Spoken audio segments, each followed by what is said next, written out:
What is going on, everybody? Welcome back to GOALAZO here on FSI. I am Alex Hooper. Follow me on Twitter at Lex Hooper. Trying to bring you the best GPP plays, best strategies for GPP on EPL opening weekend. It probably doesn't sound like it, but I'm so excited for this to be back. Euros were a disaster, just a lot of variance and a lot of humbling experiences. So this is kind of where I make my money. So I'm happy for it to be back, and I'm just a fan. So make sure to like, subscribe here at FSI. We greatly appreciate it. And we'll be bringing you so much EPL content all year. Every classic slate, some big showdown slates, some prize picks, and then join Gator and I for our So Rare podcast as well, if you're into that sort of thing. I very much recommend that platform. So Rare is a lot of fun, and they just added a new scarcity of cards, and the barrier to entry is lower than ever. So if you want to get started, our videos can help you with that. But we're here to talk about EPL DFS. So let's dive right into it. Again, just trying to bring you some strategies for this slate. And let's take a look at the odds really quick. A 5-gamer, we're used to the 3-game splits after last year. And that's mostly what I've played so far. You know, I got into the sport a little later, and I haven't played a lot of these 5-game slates outside of Champions League and, you know, some Bundesliga. So Chelsea by far the biggest favorite on the slate. Palace, big time dog. Chelsea really the only team I think favored to score 2 goals on this slate, but 2 goals ain't huge. So we'll get into that a little bit. Next biggest favorite's Leicester against Wolves, 2.5 total there. Leicester, you know, a minor favorite. Wolves just more of a big dog in that one. Everton, the only other negative money here on this slate at 103. Southampton plus 317. Watford, a newbie, a reintroduced newbie, plus 227 against Villa, who's plus 140 away. And then Brighton and Burnley.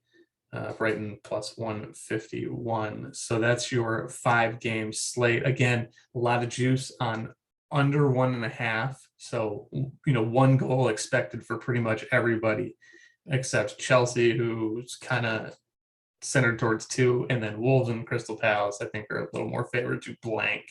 So keep that in mind. So let's dive over into the GPP picks. I'll go position by position, but you have to remember that GPPs are about lineups.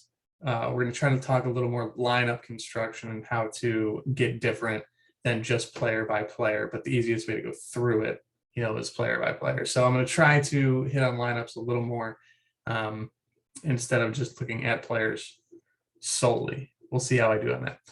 So just to clarify really quick, I have Ben Chilwell and Ryan Bertrand in on this lineup. I think they'll both be very highly owned just because Chelsea's such a big favorite. And then Ryan Bertrand, very cheap and on all the sets for the second biggest favorite on the slate. So really quick, we're going to look at kind of how to build around them.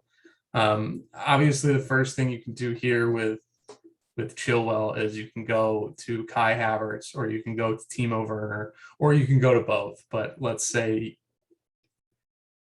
to soak up some money, let's take Kai Havertz here, who I like more, generally lower owned. I don't know that will be the case anymore. So in this case, you're popping Mason Mount in. All of a sudden, you got this Chelsea sort of stack. You can go Mendy if you want. Just know that if he concedes, you are dead. If he gets a clean sheet, you're still only getting, you know, probably 16 points tops, and that might be pushing it. So the reason I do this first is just to say that if you are going to play Chelsea in a GPP and you want to win that GPP, which is what you should try to be doing anytime you play, you should not be trying to min cash unless over time you want to lose all of your money. You're just going to bleed yourself to death. So you need some first place equity here. The way to get first place equity with Chelsea is if they win, you know, 4-0 and no other game goes off, or maybe it's 4-1 and you don't play Mendy. But the only way you're going to get Chelsea to carry you to a crown is if they score big. I think otherwise you're going to want to play like one or two guys who might grab the goals, or maybe, like a Chilwell, who is fine, could grab an assist with a good floor, then hope you can find one of the two goals if they get two goals. But Chelsea is not great for DFS. There's set situations all over the place. They don't cross a ton. Their positions are so malleable that sometimes Reece James looks like the best play on a slate, and then other times he's playing in a back three. So I personally would not go heavy on Chelsea on this slate, because you need a big win, and that's fine. That's possible. Palace with Patrick Vieira at the helm is going to be different than Palace with Roy Hodgson at the helm, for better or worse. Different style. They may not concede as many fantasy points, which in the past, you could look at Chelsea here and maybe see them put up some solid floors because it is Palace. But I don't know that that's going to be the case here. But they could be worse. Patrick Vieira has not necessarily had a ton of success as a manager, to my knowledge. So interesting hire for a team that has kind of been spinning their wheels for a long time, but staying in the Premier League nonetheless. So you could do that. You could do Havertz, you could do Werner, you could do both if you wanted. That's a good way to, that's a Chelsea 4-0 lineup. And then you can find two other guys here. You could fade Bertrand if you want. You can go, instead of Chilwell, you can go to Reece James. Maybe you don't want either of them. Maybe you want Luka Dean. That's fine. You still got money to play with, and there's some cheap options where at this point, with 42.50 left per player, there are some cheap forwards, like the Brighton guys, we'll get to that in a second, who could probably round out that lineup pretty solidly. But that is one approach to this slate. Otherwise, I think you are more likely to have success by fully fading Chelsea. It's a 5-game slate. There are going to be goals, and Chelsea is expensive. Chelsea is going to be owned. If you fully fade them and they only put up 2 goals against Palace, and you get the right goal combinations, you're going to be outperforming those lineups probably. So you can fully fade, or just grab one guy. Just grab Werner. Just grab Havertz. Just grab Jorginho for a penalty. That's all fine. We'll leave Chilwell in here for now, but let's kind of look at some of the ways that you can go about this. We'll start this way as well. If we leave these 2 guys in your lineup, and that's how you're going to play, then all of a sudden, to me, I think, well, let's play Leicester. Let's correlate Leicester guys with Bertrand. They're the second biggest favorite on the slate, and they're not going to be his own. And one guy, I've said this a million times, and I don't know how much longer it's going to be true. It probably isn't even true anymore, so bear with me. But as long as Kelechi Iheanacho remains the second most expensive player on a slate, I think his ownership's going to be down. So again, I've said this ad nauseum on this show. I love Kelechi Iheanacho this week. I will be getting to him against Wolves. Wolves, again, new manager. They could have a new manager bump, but from my understanding, the reason Wolves played so defensive last year was not because that's what Nuno wanted. It's because Nuno had to. And given what Wolves have, they could be bad. They could be real bad. But they get some guys back from injury. Still don't have Pedro Neto, as you can see on the screen here. So who knows? But Leicester's good. Leicester could dominate. So again, I talk about this a lot with Leicester. That 1-2 is fine, especially in like a 4-4-2 situation where you have 2 strikers. A lot of times there's a lot of assist equity between these 2 guys. Plus you have Bertrand. All of a sudden you're rolling. Again, you don't have to stack the keeper in these sort of stacks, but you could go this way. If you really want to get crazy, I don't know that you should stack Leicester. If there's a team you're going to stack with this many guys, it would probably be Leicester, if not Chelsea, obviously. But again, there's not enough correlation between these pieces that it makes a ton of sense to miss out on other goals by stacking them. You need a 4-0 win, a 5-0 win, and you need the other games not to go off. But I think, you could get 2 goals and a goal and an assist out of one of these guys with Bertrand going crazy and Schmeichel with a clean sheet. Again, you don't need Schmeichel. You could punt.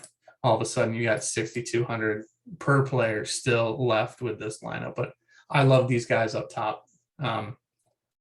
Vardy's going to be on your pens. You could skip one. You could get rid of Vardy.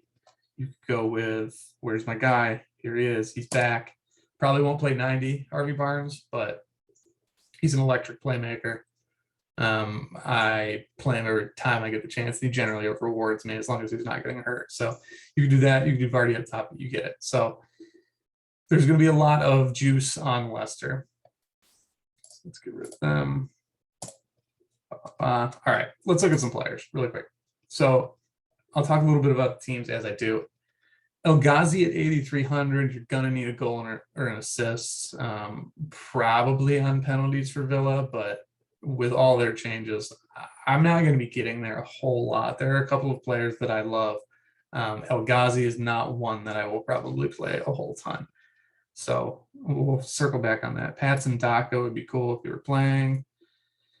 Traore, no thanks. James Rodriguez probably going to be pretty owned, 7,700, household name among soccer fans at least. Negative money favorite against Southampton. GPP, sure. Like, I don't think you're going to get a lot of leverage there, but he could definitely hit his value and whatnot. So Ollie Watkins, again, it's a fine play. If he plays, first of all, with these RotoWire lineups, he is not expected in. So, and at that price, who knows? Dwight McNeil is more of a cash play. Again, Leon Bailey, that is one of the two guys from Villa who I think I would play in a GPP.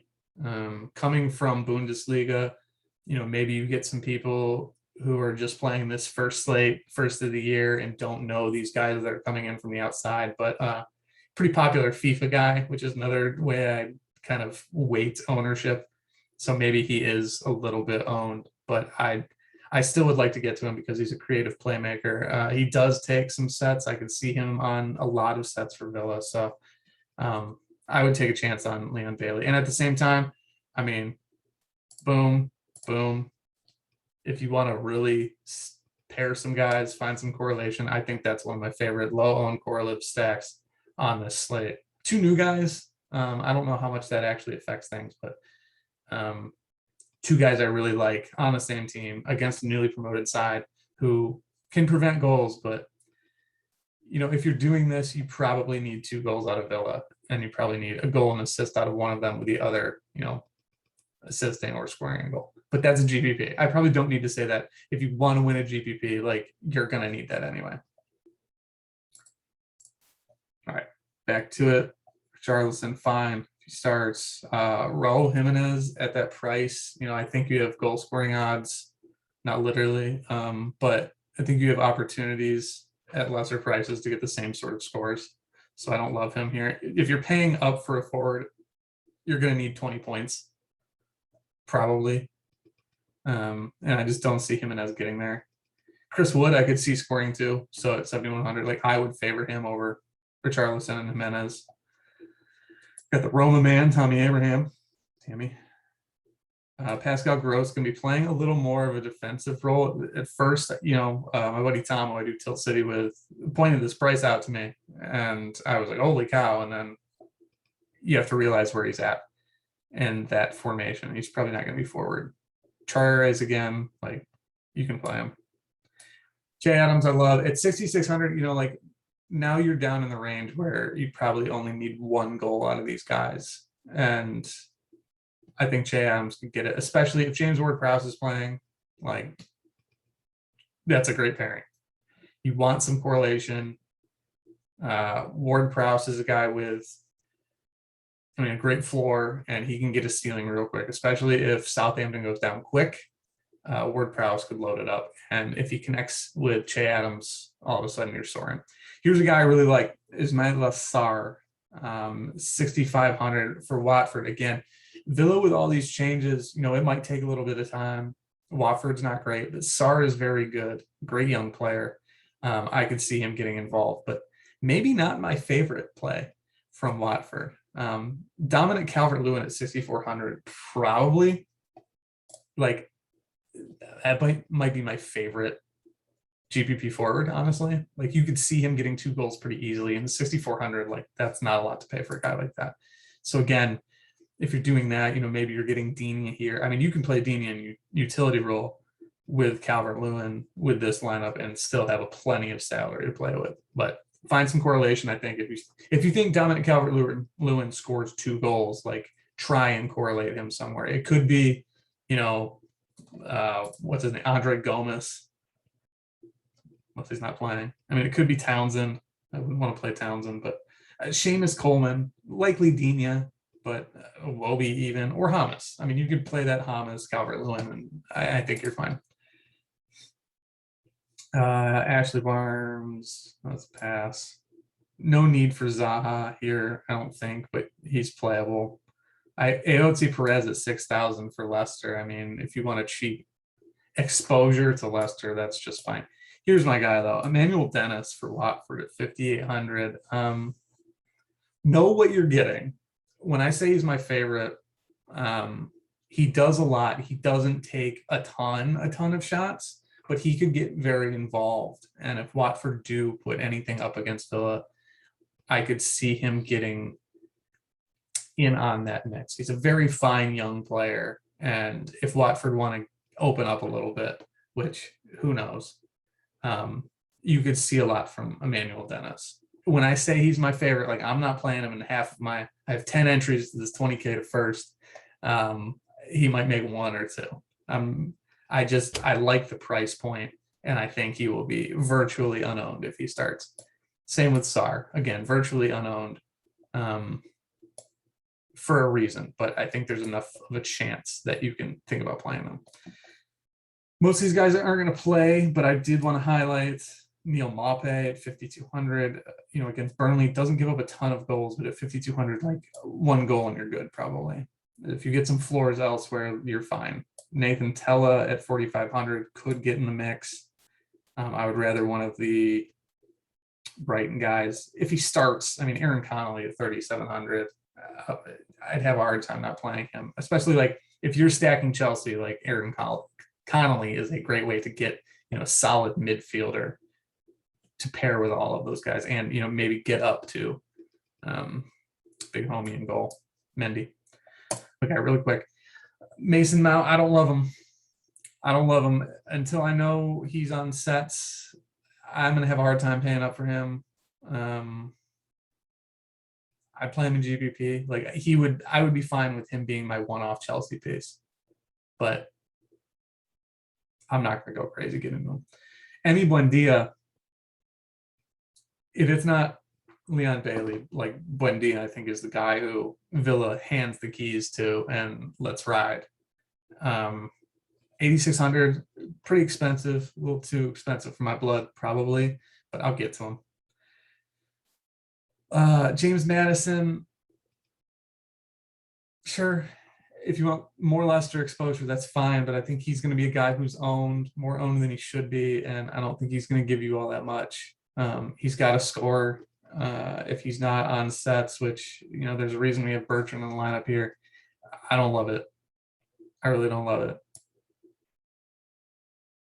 Let's see, Harvey Barnes we talked about.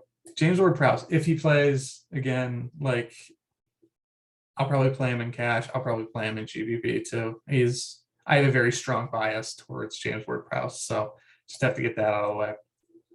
But, he can hit a ceiling very easily. Again, if Southampton goes down, even if they don't, he could score a goal off a free kick. That's like a 1 in 100 thing, but he buried 3 last year, I think. Let's see, some mid only, Yuri Tielemans, whatever, sure. At that price, you can probably find some better exposures, but he has as good a chance to score as some of these dudes. You ain't playing Gylfi Sigurdsson, I'll tell you that much. Trincao, that's fine if he starts. Not a great GPP guy.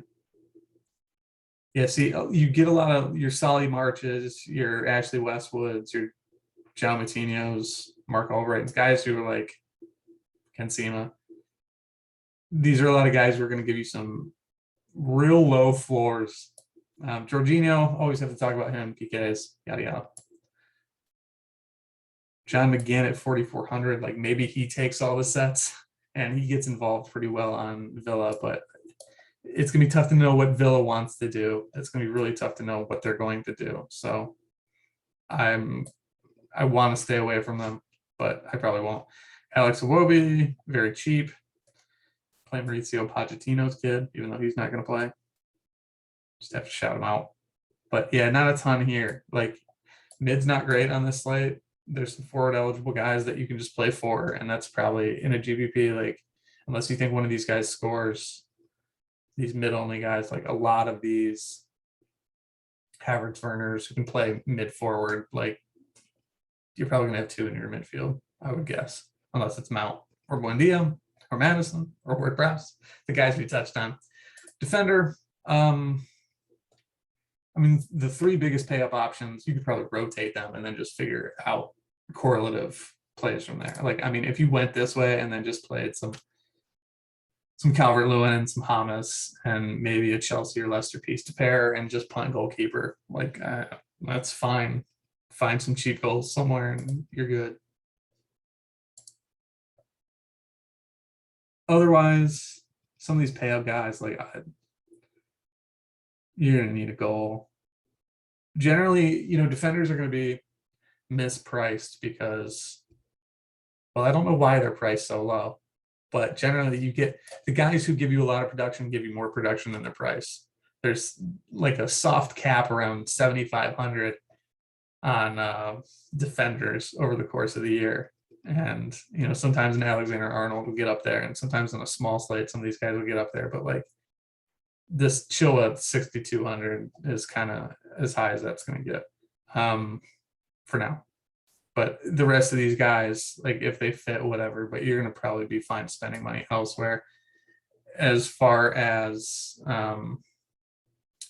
GPP center backs, Lewis Dunk's always a fine option. Kurt Zuma's always a fine option. 3,700 for both is very expensive. I love Matty Cash at 3,700 on this slate. If I needed the money, I would go there. Tarkowski, another big-headed forward or defender who gets forward rather. So you could play him. Otherwise, correlate with your keeper. If you're going to play a center back, just correlate it with your keeper. Or don't. I don't care. Find a guy with clean sheet odds. Like if you're punting keeper, which on this slate, like got you to 3,700, maybe not. But, I could see Leicester only scoring one. I wouldn't mind getting up to these areas where, like Brighton's not going to go crazy. Nick Pope's always good. If you can get to Nick Pope, like I don't know that he's ever been a bad option. So Pope and Tarkowski, but if you have two defenders here already, it doesn't matter. As far as expensive keepers, I mean, Mendy and Schmeichel are both solid bets. I doubt I would get to Pickford. Emi Martinez is probably, if you need to save 700, like Emi Martinez against Watford, you can't go wrong there. Emi Martinez has been insanely good ever since he left Arsenal. He was insanely good when he was at Arsenal at the end. But maybe less owned because he's down here and people don't get down there as much. Emi Martinez is always a great play. So I don't even know who these dudes are.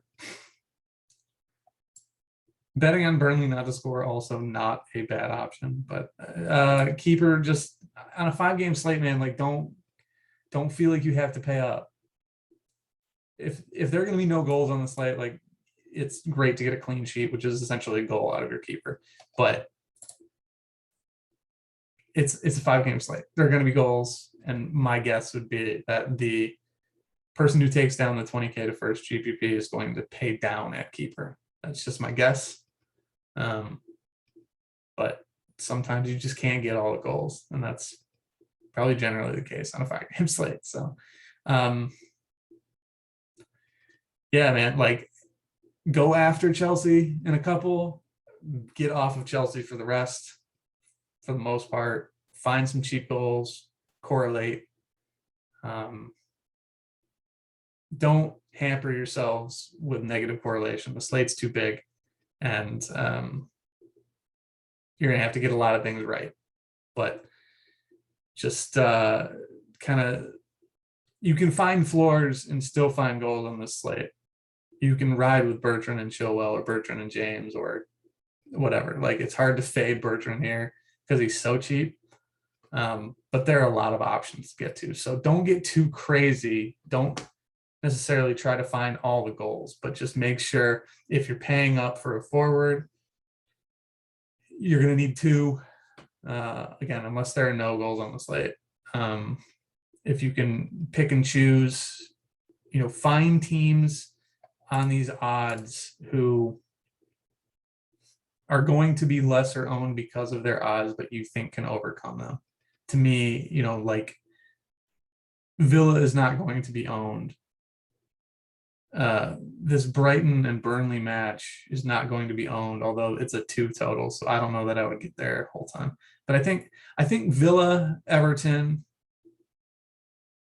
and probably Leicester are going to be less owned than they should be. But Villa, Leicester, even Watford. I'm not going to get to a ton of Watford, but I think you can get there and be fine. So just be different. That's all this is about. Just be different and find some cheaper goals, and you should be all right. If you have any questions, hit me up on Twitter at Lex Hooper, at Lex Hooper. The at is the A in my name. Pretty easy to recommend. But yeah, that's all I got. First week, going to be a little crazy. 5 games the first time, going to be a little crazy. First time in a while, at least. Going to be a little crazy. Don't be surprised if some of these guys come out and they're doing something completely different than you expect.